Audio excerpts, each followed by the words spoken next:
नमस्कार। आज हम एक बड़े ही दिलचस्प किस्से पर बात करने वाले हैं। ये एक नौकरी के इंटरव्यू से जुड़ा है और काफ़ी वायरल भी हुआ। फाइनेंशियल एक्सप्रेस में इसका जिक्र था, जो रेडिट पर किसी ने अपना अनुभव साझा किया था। मामला है एक जानी मानी फॉर्च्यून 500 कंपनी का और पोस्ट थी डेटा एनालिटिक्स की मिड लेवल।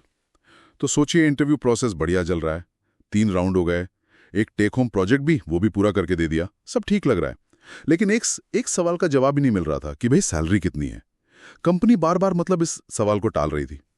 चलिए इसी स्थिति को थोड़ा और समझते हैं। तो हुआ ये कि ये जो मेदार थे वो 4 इंटरव्यू राउंड से गुजरे।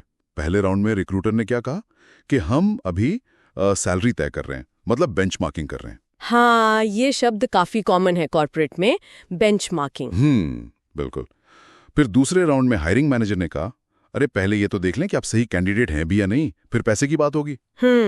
तीसरा राउंड था पैनल इंटरव्यू। वहां जवाब मिला, ये तो एचआर वाले बताएंगे। अच्छा। और फिर आया चौथा फाइनल राउंड डायरेक्टर और वीपी के साथ, और उन्होंने भी कुछ साफ नहीं बताया। हाँ, ये जो है ना सैलरी पर बात टालना, ये कई बार एक सोची समझी क्या कहते हैं रणनीति होती है कंपनियों की। कभी कभी तो वाकई वो तय कर रहे होते हैं, लेकिन कई बार वो जानबूझकर देर करते हैं। इसका एक कारण हो सकता है कि वो चाहते हैं उम्मीदवार थोड़ा इन्वेस्टेड फील करे, भावनात्मक रूप से जुड़ जाए। अच्छा। हाँ, जब कोई इतना समय लगा देता है, मेहनत करता है, जैसे यहाँ 4 राउंड, एक पूरा प्रोजेक्ट, तो फिर अगर सैलरी थोड़ी कम भी हो ना, तो शायद वो मान जाए। एक तरह का मनोवैज्ञानिक दबाव बन जाता है। ओहो, ये एक तरह की टैक्टिक हुई। खैर, तो चौथे राउंड में उम्मीदवार ने शायद फैसला कर लिया था। उन्होंने सीधे वीपी से पूछा, बहुत पोलाइटली, कि देखिए मैं उत्साहित हूं इस रोल के लिए, पर 4 इंटरव्यू और 1 प्रोजेक्ट हो चुका है। अब मुझे कम से कम सैलरी रेंज तो पता चलनी ही चाहिए, ताकि ये पक्का हो कि हम दोनों एक ही पेज पर हैं। बिल्कुल सही सवाल पूछा उन्होंने। पर वीपी का जवाब क्या था कि ये जानकारी कॉन्फिडेंशियल है, गोपनीय है, और ये सिर्फ ऑफर स्टेज पर ही बताई जाएगी। जी। और बस इसी जवाब पर उम्मीदवार ने अपना फैसला ले लिया। उन्होंने बहुत ही विनम्रता से वीपी को धन्यवाद दिया और कॉल काट दी, इंटरव्यू प्रोसेस छोड़ दिया वहीं पर। अरे हाँ, और बाद में फिर उन्होंने अपना ये पूरा अनुभव रेडिट पर शेयर किया। अच्छा। तो रेडिट पर लोगों ने क्या कहा, क्या रिएक्शन था वहां? जबरदस्त। ज्यादातर लोगों ने उम्मीदवार का ही साथ दिया।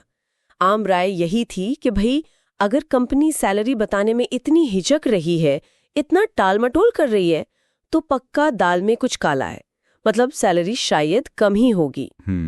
एक कमेंट तो मुझे याद है, किसी ने लिखा था, जितनी देर आप इस नाच में शामिल रहेंगे ना, उतना ही मुश्किल होगा बाहर निकलना। और कंपनियां ये बात खूब जानती हैं। वाह, ये तो बड़ी पते की बात कही। हाँ, तो ये जो चुप्पी है ना सैलरी पर, ये भी बहुत कुछ कह जाती है। सही कहा। तो यहाँ जो मुख्य मुद्दा उभर कर आ रहा है वो है पारदर्शिता का, ट्रांसपेरेंसी का। उम्मीदवार बस क्लैरिटी चाहता था, सीधी सी बात, ताकि वो अपना कीमती समय और ऊर्जा सही जगह लगाएं या नहीं, ये फैसला कर सके। बिल्कुल। और कंपनी थी कि जानकारी छिपा रही थी।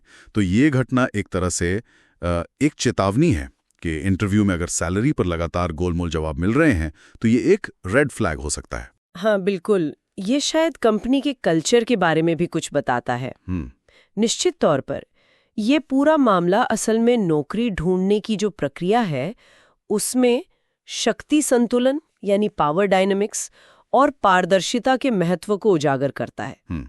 अक्सर ऐसा लगता है कि सारी पावर कंपनी के हाथ में है। हाँ, यही लगता है।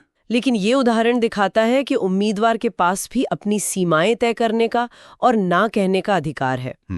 ये सोचने वाली बात है कि नौकरी ढूंढने वाले अपनी जरूरतों को, खासकर सैलरी जैसी अहम बात को लेकर, कब और कैसे सामने रखें।